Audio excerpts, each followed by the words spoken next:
ನಮ್ಮಲ್ಲಿ ಒಂದು ಅಮ್ಮನವ್ರಿಗೊಂದು ವಾಕ್ಯ ಹೇಳ್ತೀವಿ, ಶ್ರುತಿ ಸ್ಮೃತಿ ಅನುತ್ತಮಂ. ಶ್ರುತಿ ಸ್ಮೃತಿ ಅನುತ್ತಮಂ. ದೇವಸ್ಥಾನಕ್ಕೆ ಬರ್ತೀನಿ ಅನ್ನೋ ಶ್ರುತಿ. ಸ್ಮೃತಿ, ದೇವಸ್ಥಾನಕ್ಕೆ ಬಂದಾಗ ನಾವು ಭಗವತಿಯನ್ನು ನೋಡಿ ಸಂತೋಷ ಬೆಳೆದದ್ದು. ಉತ್ತಮಂ, ಇದರಲ್ಲಿ ಯಾವುದು ಉತ್ತಮ? ನಾವೇನು ಸಂಕಲ್ಪ ಮಾಡ್ತೀವಿ ಅದು ಉತ್ತಮ. ಸಂಕಲ್ಪನೆ ಮಾಡಿ ದೇವಸ್ಥಾನಕ್ಕೆ ಬಂದಾಗಲ್ಲ. ಯಾವುದೋ ಊರಿನಲ್ಲಿ ಒಂದು ಮದುವೆಗೆ ಹೋಗಿರ್ತೀವಿ, 8 ಗಂಟೆಗೆ ಮುಹೂರ್ತ ಆಗಿಬಿಡುತ್ತೆ, 11 ಗಂಟೆಗೆ ನಮ್ಗೆ ಊಟ ಹಾಕೋದು. 8ರಿಂದ 11 ಏನು ಮಾಡೋದು? ಪಕ್ಕದಲ್ಲಿ ಯಾವುದೋ ದೇವಸ್ಥಾನದಲ್ಲಿ 1 ಗಂಟೆ ಶಬ್ದ ಕೇಳ್ತಾ ಇರುತ್ತೆ. ನೇರ ದೇವಸ್ಥಾನಕ್ಕೆ ಹೋಗಿ, ನಮ್ಮ ಐಡಿಯಾ ಇರೋಲ್ಲ ಅದು. ದೇವಸ್ಥಾನಕ್ಕೆ ಹೋಗ್ತೀವಿ, ಪ್ರದಕ್ಷಿಣೆ ಮಾಡ್ತೀವಿ, ದೇವ್ರು ನೋಡ್ತೀವಿ, ನಮಸ್ಕಾರ ಮಾಡ್ಕೊಂಬರ್ತೀವಿ. ಇದು ವಿಶೇಷವಾದ ಫಲ ಅಂತ.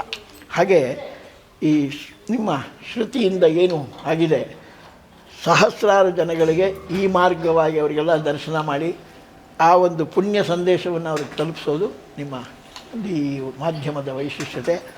ಈ ಮಾಧ್ಯಮ ಹೀಗೆ ವಿಶೇಷವಾಗಿ ಬೆಳೆದು ಧಾರ್ಮಿಕವಾದ ಎಲ್ಲ ಕಾರ್ಯಗಳನ್ನು ಎಲ್ಲರಿಗೂ ತೋರಿಸಿ ಅವರ ಆನಂದಕ್ಕೆ ನೀವು ಮೂಲ ಕಾರಣರಾಗಿರಿ ಅಂತೇಳಿ ಈಶ್ವರನ ಹತ್ರ ಪ್ರಾರ್ಥನೆ.